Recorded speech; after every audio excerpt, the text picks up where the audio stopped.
Hello, everyone. Welcome to ELI, the place where you get your daily dose of inspiration for entrepreneurship. And today we have with us Anshuman Das, who is the co-founder of multiple ventures like CareerNet, HirePro, and Longhouse Consulting.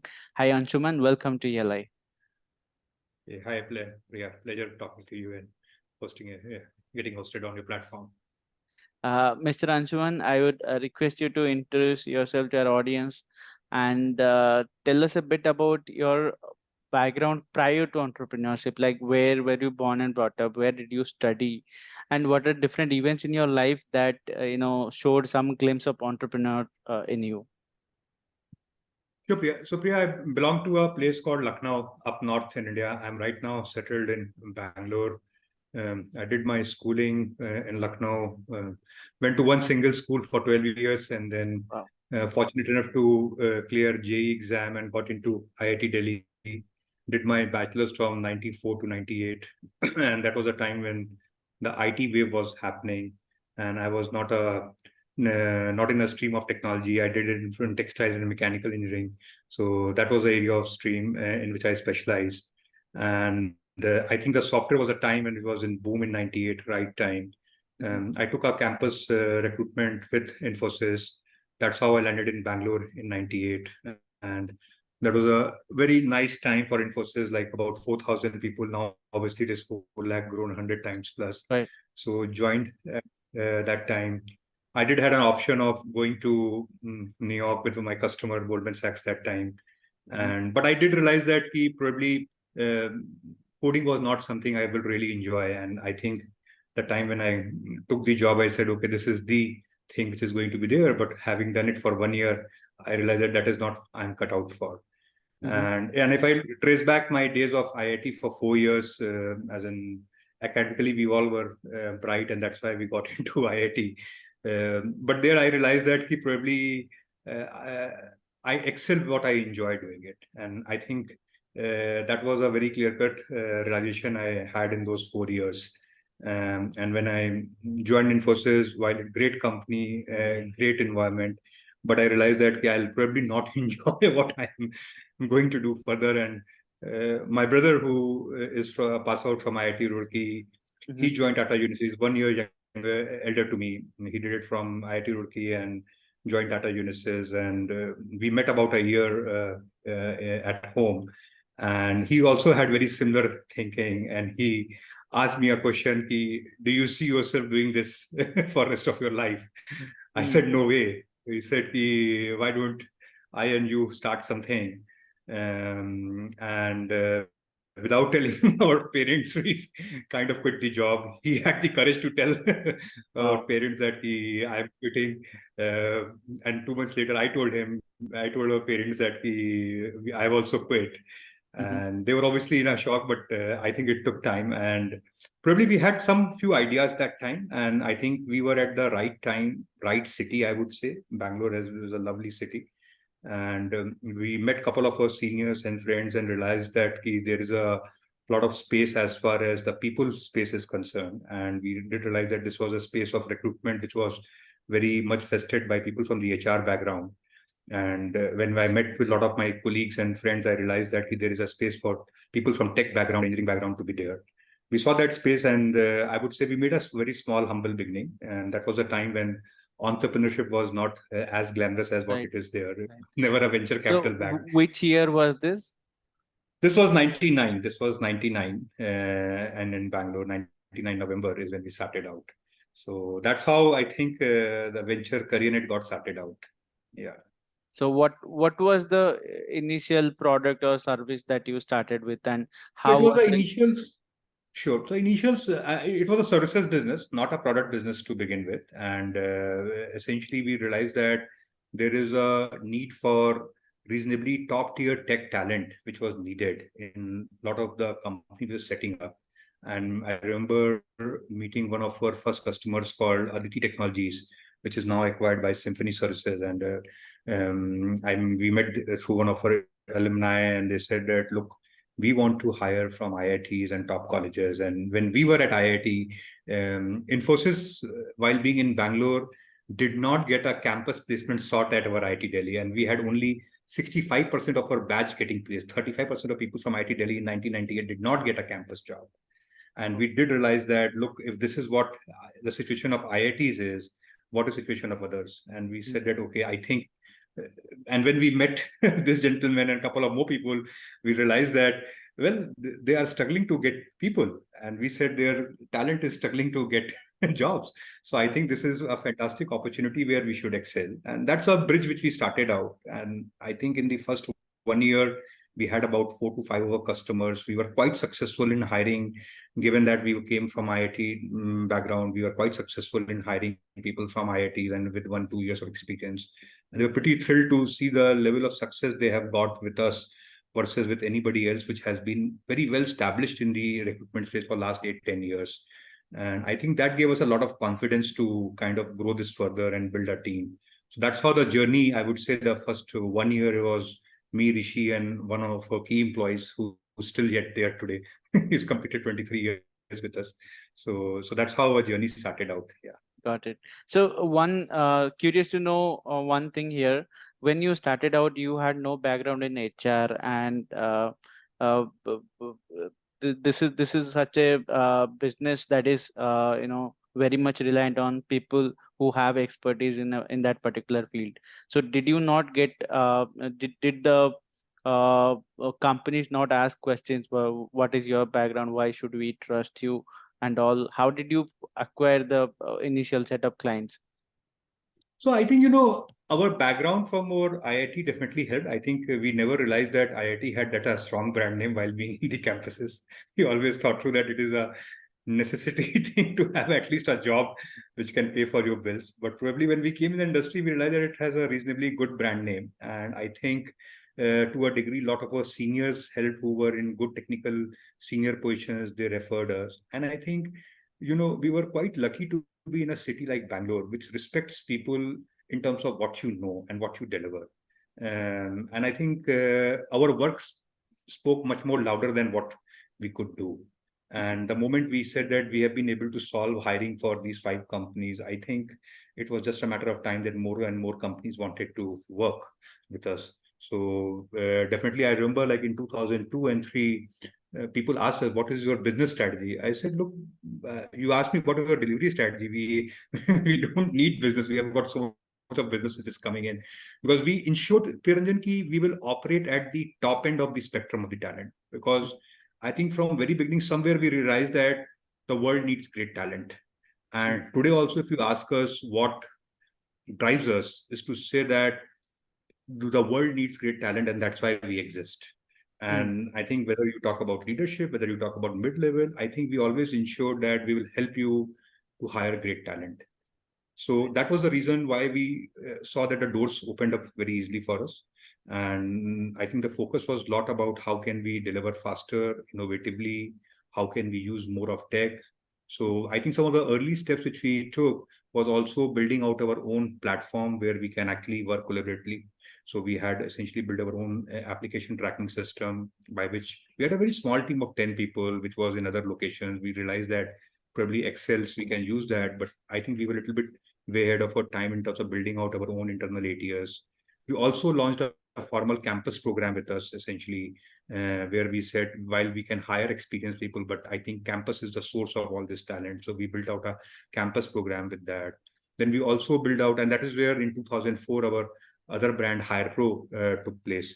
And we realized that while we can bring great resumes and great candidates to the companies, but companies need a lot of help in terms of their own internal systems and their own internal assessment and their own internal processes. So we said we need to create a separate brand altogether called HirePro, and that is how HirePro took birth in 2004-5, with the focus on university hiring as well as assessments and internal technology for company automation. So that's how I think we kind of always said that while there is a good space which we have picked up, but we need to constantly keep innovating a lot. So that's how I think the first 5 years of our journey was. Yeah. So you started out in 1999, and it's 2023 right now. So almost 2.5 decades of a journey. So when you see companies which has taken that that long time to grow and succeed, there are typically 2-3 inflection points or pivotal moments in a company's journey. So what would you say are some of those pivotal points for you as an entrepreneur, for CareerNet and HirePro as companies? Well, I would say multiple, I would say. And I think the one pivotal point, which was for us, was in 2003 and 4. I think, look, that was a time when venture capital funding was not there, and you have to kind of like be bootstrapped to build your own cash flows, have to fund your business. It is not about just being positive. You have to have a positive cash flow to ensure that you pay out your salaries overall. So it was definitely a time when we realized that while we have got good cash flows, but we want to really scale up fast. We kind of were among the first companies in India as a recruitment firm, which decided that we will go to campuses for our own hiring, and we set up our own learning and training program within the company, which actually Priyaranjan accelerated us to become today one of these India's largest recruitment firm. We have roughly about a team of about 2,500 which was across today. And today, if I have to speak about for the last 5-7 years, we have been one of the biggest firms in India. And one of the reasons is we said that we will go and build our own indigenous talent. And I think we took a lot of inspiration from our IT services company. If you see, a lot of IT services companies went about campuses, training their people and building their own talent supply chain, because then only you can create a great institution. Right. So that was, I think, the one of the moments which helped us to scale up very fast to that degree. Then I think the other thing with what we realized essentially was the 2008 and 9 era, when the whole Lehman meltdown happened, and then the whole private capital wave was coming in India. Right. The 3G revolution was happening. Smartphone was yet not launched, kind of a thing. And a lot of, I would say, internet first, digital first businesses were started to span out. And in our first 8-9 years of our journey, we had done a lot of leadership hiring, and CXOs we have hired, a lot of CEOs we had hired.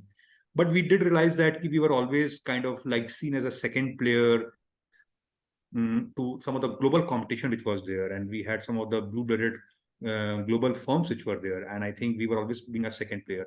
So we took a very conscious call at that time on launching a third brand, which was called Longhouse Consulting, and we said we would actually be a firm which will work with risk businesses and entrepreneurs and the venture capital ecosystem, the businesses which are going to be built for tomorrow, and not the businesses which were built yesterday.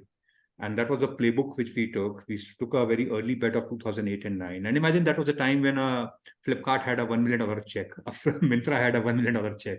Right. Convincing people to join that fashion will be sold online.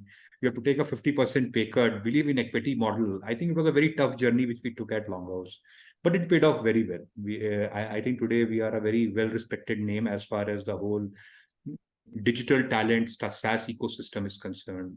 Today, we are a go-to firm as far as hiring any CXO leader is concerned in the startup digital space, SaaS space. And it is today a very big space today.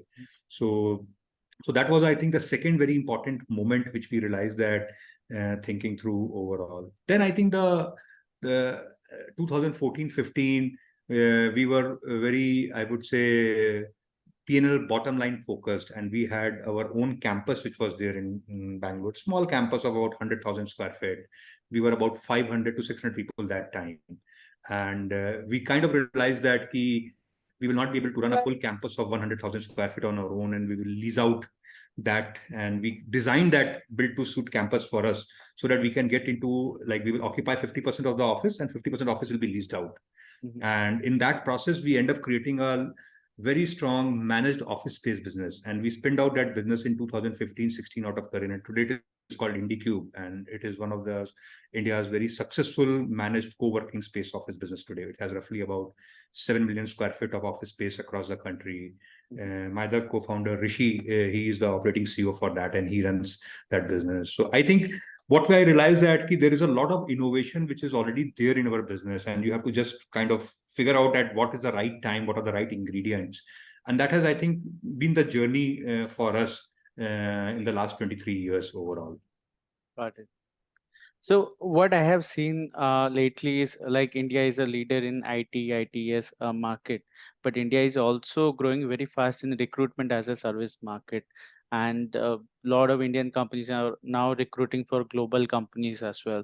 So, what are the initiatives or what are the plans that we have around global expansion and global hiring? So, President, as in our connection with a lot of the, I would say, international locations, including US, has been very, I would say, from day one, since 2002-3, we have been working with a lot of talent returning from US to India, because I think if you really see top tier tech talent, Silicon Valley and US is where it got birth essentially. So whenever we used to hire great leaders that time, we used to kind of look at value. So I think that was a very strong connection which we built in.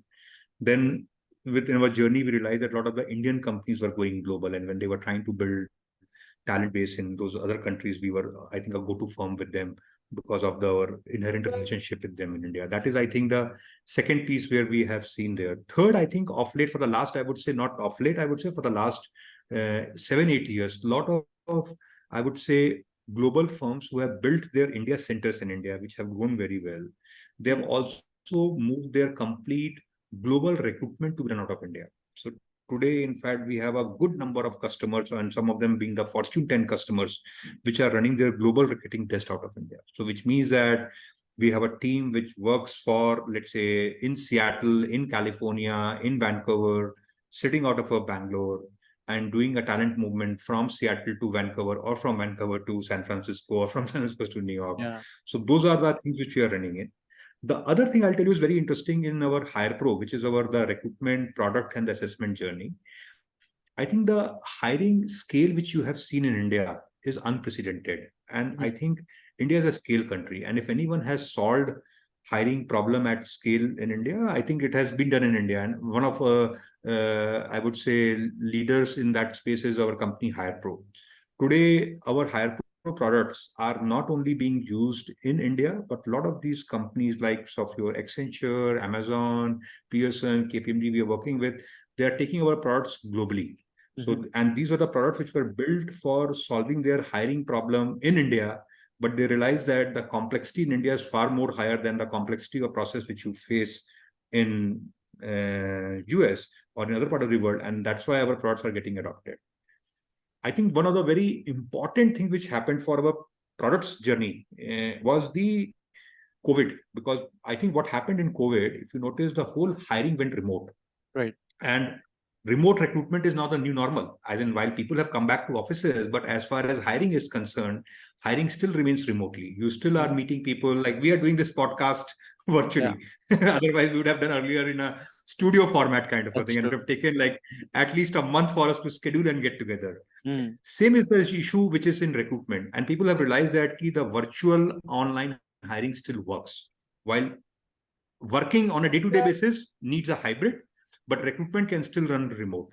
And that's, I think, the product which got built by us in India for the world. So today, I think that's a product which is receiving quite well. We have seen a lot of deployments happening globally, because obviously hiring at scale happens in India. So the complexity is very high.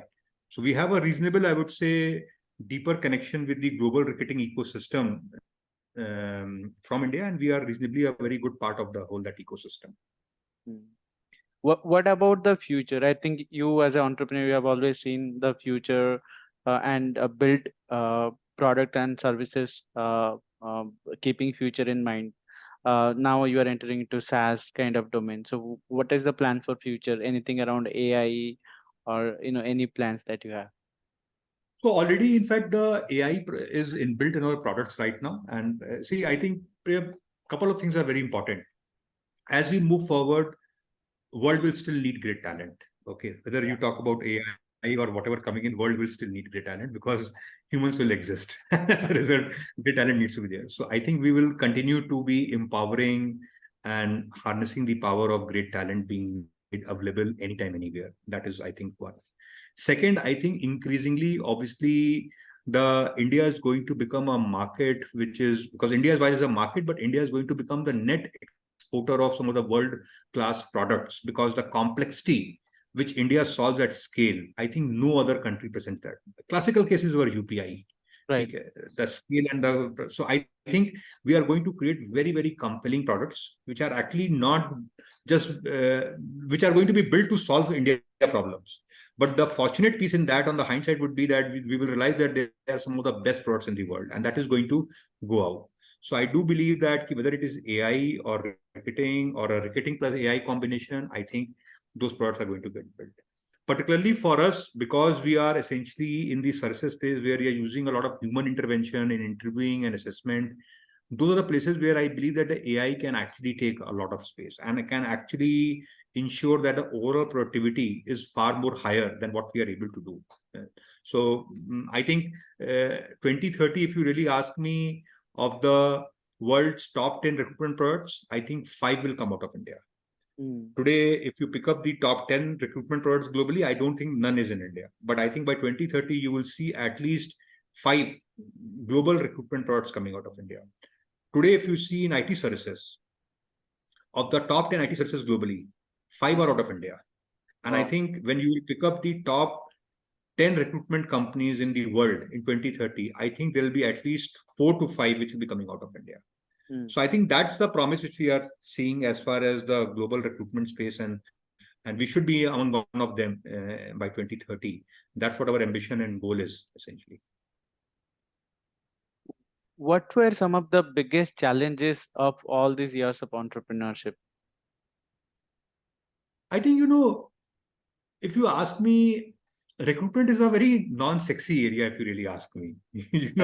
And the era in which we started out as a firm was not the era of the typical playbook of a VC funding with a product and a 10x scale up kind of a thing. I think the time when we started out, we essentially were a bootstrapped company, and essentially the DNA of our company got set because the whole venture capital funding was almost 12, 13 years after we started the firm. And there is a DNA in which you are set. And obviously then comes a new age thinking about how to build companies. Right. I think constantly keeping up pace with these changing times, and how do you really kind of change your mindset about how you build a company and how you really kind of transform. I think that has been a perennial challenge, and I think that's been the biggest, I would say, challenge which we go for. And today, now, obviously, we never thought that we will be an enterprise SaaS product company. And I think today, when the opportunity came, we said that we will build it. Now, when AI has come, we said, okay, we'll build AI in that. And obviously, while we were engineers from education point of view, but we never took engineering as a entrepreneurship in our first 10 years. So it is quite hard for a non-engineering discipline people to build something which is very deep tech. So I think those are some of the challenges which we keep going through in our business also, because every day is a new day. Every day new things are coming out. Keeping up pace with that is not certainly so easy. Got it. My final question. So all these years of entrepreneurship, I'm sure you would have learned a lot of lessons, but some of those lessons can be applied at other industries, other geographies, at any company for that matter. So can you tell us those lessons that you have learned, which our listeners can take away and probably apply to their ventures as well? And Priranjan, we are still learning. I would say the learning never stops. So I think the first lesson is always be hungry and never hurt to stay foolish and keep learning. I would say that's a first lesson. It's every day is a new learning. I would say the other is entrepreneurship is a marathon. It's not a sprint. So I think be very sure that you are ready for a marathon. It's a bumpy ride. It's not a always very smooth ride from outside. It's a marathon. It's a bumpy ride. And I think, there are no shortcuts, I would say. Whatever we learn as a childhood, which every parent teaches its child, is be honest, be hardworking. I think those principles apply. And I think the last but not the least, I think stay humble. I think humility is the best asset which you can have while being an entrepreneur. It shouldn't really get phased by your success or by your failure. I think always listen to yourself. And these are very first principles thinking, which I have believed that every entrepreneur should have, because times will change, ideas will change, technologies will change, but these first principles should never change, I would say. That's so true. Well, on this note, I think we have come to the closure of the session. Thanks for joining us, Anshuman, and it was a pleasure to have you on our platform. And our best wishes for all the ventures that you have already built and all the ventures that we will build in the future. Thank you, Anshuman. Thank you, Priyaranjan. It was a pleasure talking to you.